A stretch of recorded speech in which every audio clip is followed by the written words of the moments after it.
All right, hey everybody, Mark Burgess here, Big East Bass Fishing. I am going to go down to the boat barn and square some stuff away, mainly because the next couple days, and here we are mid-December here, it's going to be in the 50s. Okay, so my plan right now is to head down to the Cape, do a little fishing on Friday and Saturday. All right, so I'm gonna basically take you with me. I'm gonna show you the baits. Of course, the truck decides to drive by my house. I'm gonna show you the baits that I'm gonna use to fish down there. Water on the Cape this time of year is usually crystal clear, but the fishing's really good. So I'm going to show you what baits I'm going to rig up to hopefully catch those fish. And I got the heater in the garage, that kerosene heater, that $8 a gallon fuel. Yeah, that's running right now. So just to take the edge off a little bit, but I'm going to go ahead and lay out those baits that I'm going to fish with over the next couple of days, or at least start out with, and then depending on the conditions and what's happening, go from there. All right, so let's check out what we got going on here.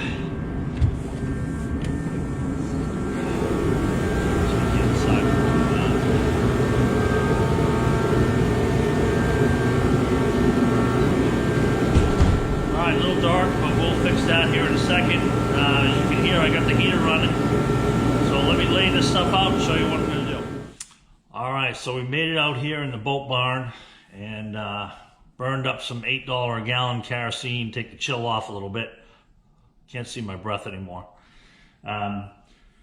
So yeah, like I said, I'm going to take a trip down the Cape here the next couple days. Going to be in the 50s, and I'm going to go hit, 2 or 3 different lakes on Cape Cod. And water temp, I expect is going to be in the upper 30s, low to mid 40s. That's my guess. It's been a few weeks since I've been out. Water's typically clear. Fish can be found at various depths. These lakes all have a thermocline, so they won't be any deeper than that. But I'll typically 20-25 feet would be probably the deepest I fish. And I'm also going to be looking super shallow as well, because caught a lot of good fish real shallow in the winter on the Cape. So here's my lineup. So these are the baits that I'm going to fish in the wintertime, cold, clear water. Okay, so we'll start off crankbait wise. I know crankbait in the wintertime, cold water, but I just absolutely love a crankbait in the wintertime. Now this is a old school wiggle wart. This is one of the originals. They're very translucent, very crawl-like. There's translucent browns and oranges and green. So this is one of my favorites. Actually clear belly crawfish, little orange on the bill, light brown, one of my favorites. Throwing it on a 7-foot medium crankbait rod, and this is going to be on 12-pound test. Fluorocarbon, straight fluorocarbon. All right, so wiggle wart, and I got it on a 6/4-1 slow retrieve reel.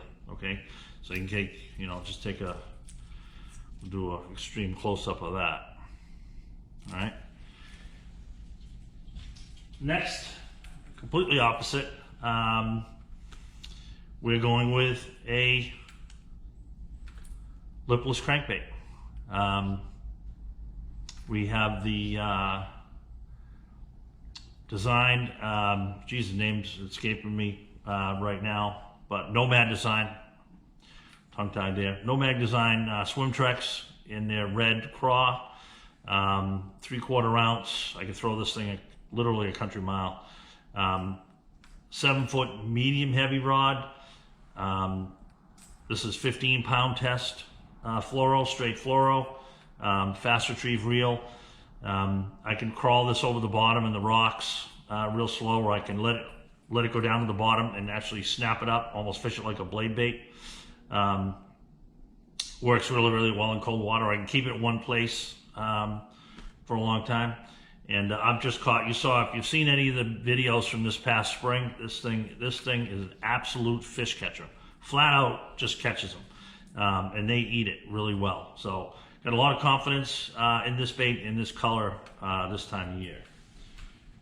All right, so speaking of blade baits, going with a blade bait, okay? It's a bait that throws out a lot of flash. You can keep it in one place a long time. You can actually let it sit on the bottom if you want and pull it up. You can slow pull this thing. It's just, you can feel the vibration in the rod the whole time. I modify all the baits myself. I put split rings on them, upgrade the hooks, just to increase the bite to land ratio. Dale Wyman, who lives down in the Carolinas, I believe now, was from up here. He makes Aaron's Edge. He makes a great blade bait. Work really, really well. Now, a lot of people fish these things on spinning rods, and I used to. And I still would, I suppose. But there's always that balance between finesse, light line, hook set, fighting a fish, landing the fish. So for me, I've found I like throwing it on a bait caster. This is 12-pound test. This is a 7-foot medium rod, high-speed reel. And it's, like I said, 12-pound test straight fluoro. So if I was throwing it on a spinning rod, I think your best case scenario there is going to be braid to a fluoro leader, just so you can get a decent hook in them. But I just like the power of this rod, and it is medium, so they're not going to pull off. But I can control the bait better with a bait caster than I can a spinning rod. It's a 12-pound line, so I'm not worried about what a big fish is going to do. They don't have a lot of fight in them this time of year. Depending on water temperature, they may come up and they roll on the surface. Very rarely do they jump this time of year. They're just kind of dogging you, and you can back off the drag or just thumb the spool, whatever you need to do, to land them. So that's my third bait in rotation. So this would be my starting lineup, okay? A jig, good old fashioned. This is my natural jig. This happens to be 3/8 with a full skirt and a new trailer, a new bait that's out. And I'm going to do a whole separate video of this because it's not just, this is basically just a craw trailer. Very unique. My friend Bill Alexander makes them, designed them and makes them. And I have a bunch of baits that I'm going to sample. And they will last a very long time. I won't get too much into it now because I'm going to do a whole video series on this bait. So anyway, this is a 3/8 ounce. It's a slow fall jig. It's even though it's a full size jig, it's fairly compact. If I see any, and I'm fishing this is on 17-pound test fluoro, very high speed reel, so I can gather up line real quick, make another cast. So. Natural jig color, very, very good in clear water situations. The trailer to match. So if I'm using my Humminbird Mega 360 and I come across some, if I see some brush or some wood or something like that, I can pitch this in there, and I know, I'm most of the time I'm gonna get it back because it does have a weak arc. Okay, so but you got to have a jig tied on this time of year. Absolutely. And I can throw this out a little deeper. It's just going to take a little while to get to the bottom. If I do find some fish deeper, I'm going to basically use the same exact jig in a 1/2 ounce. Okay, I'll just step it up. And if I need to, I'll go to 3/4. If I find they're typically right on the bottom this time of year, and if they are on the bottom in 20, 25 feet of water, I'm not catching them another way, then, I'll step up in size with the jig. But right now it's 3/8, so I can get a real slow fall. Absolutely cannot fish this time of year without a jerkbait tied on. Okay, so a lot of awesome jerkbaits on the market, okay, right now. And this is, no exception. This is a Berkeley Stunner. This is a 7-foot medium rod, fairly light tip, 8-pound test straight fluoro. Okay, you can go to 10. Again, another situation where there's some guys out there throwing this on the spinning rod, and you can do that too. It's all what you're comfortable with. But you know, this bait right here, it's basically stays above the fish. This actually goes down to about 5 feet of water, or 5 feet deep rather. So I'm fishing it typically in that 10, 12 foot range, right in there, because you want the fish, they're going to come up off the bottom for it. Okay, so you don't want this thing like dredging the bottom. Okay, you want it at least a couple feet up off the bottom, but they'll typically see it. And we're supposed to have bright sunny conditions with a little breeze, absolutely perfect for throwing a jerk bait. So they should come up and eat that. One thing you're going to want to make sure you do with this bait is start out by, you know, jerk, pause, whatever cadence you want. But in between jerks, experiment with how long you just let it sit there. Okay, and make sure this bait suspends. Toss it out away from the boat, 10 feet or so, jerk it down, and just watch it. Make sure it's either nose, it can be nose down a little bit or level, but make sure it's just sitting there and not sinking or not floating up. All right. Okay, so now we get into the light line stuff.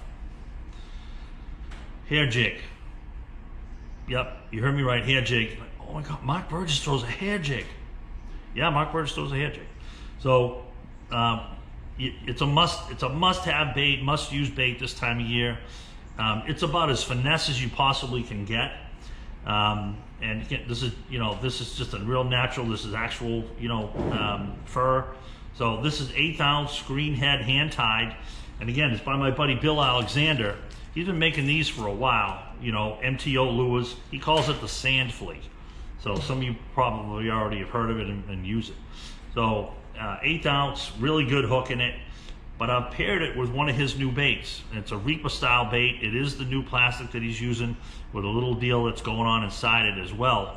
So that you don't tear these things up. You won't use a lot of them. You'll fish a whole bait for an entire day. So real small, compact. See it? Okay, the way it's gonna sit is kind of like that, on the bottom.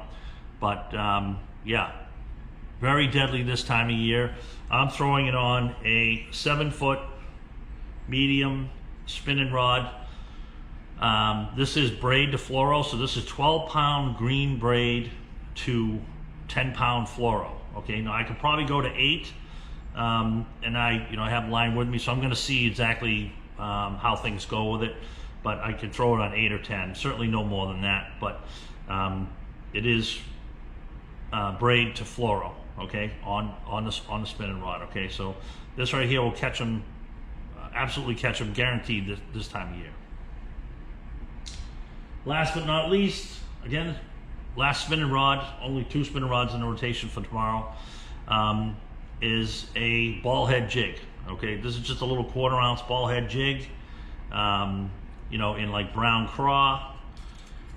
All right, got a little orange right there, just a chunk, just a craw chunk on the back of it. This is straight braid, 12-pound green braid. May have trouble seeing it a little bit, depends on the light and watercolor and so forth. But if it is a finesse deal, catching them on that little hair jig, this also has some real hair in it. And I can't throw that. If I see on my Humminbird Mega 360, I see a brush pile, you throw that in the brush pile, and if a fish doesn't eat it and you pull it with the fish out, you're going to lose it. Okay, so rather not do that. So if I do see something like that and it's a finesse deal, I'm not throwing that little bit, the 3/8 ounce jig. I'll throw this little 1/4 in there because it does have a weed guard. Okay, so that rotation right there is going to take care of just about all the water column I want to fish, all the water column that I believe the fish are going to be in for cold, clear water. So that's my rotation right there. Okay, so I hope this helps you out, gives you some direction to go fishing this time of year. But mid-December, going to be 50 degrees in the day, 2 days in a row. You just got to go. You got to go. All right, so I'm going to, this will be part, obviously, I'm going to put together some small, shorts and reels and stuff from this, but in this video, but I'm gonna shoot a lot of content as I'm fishing over the next couple days as well. All right. So again, appreciate you watching, and we'll hopefully see you out there soon.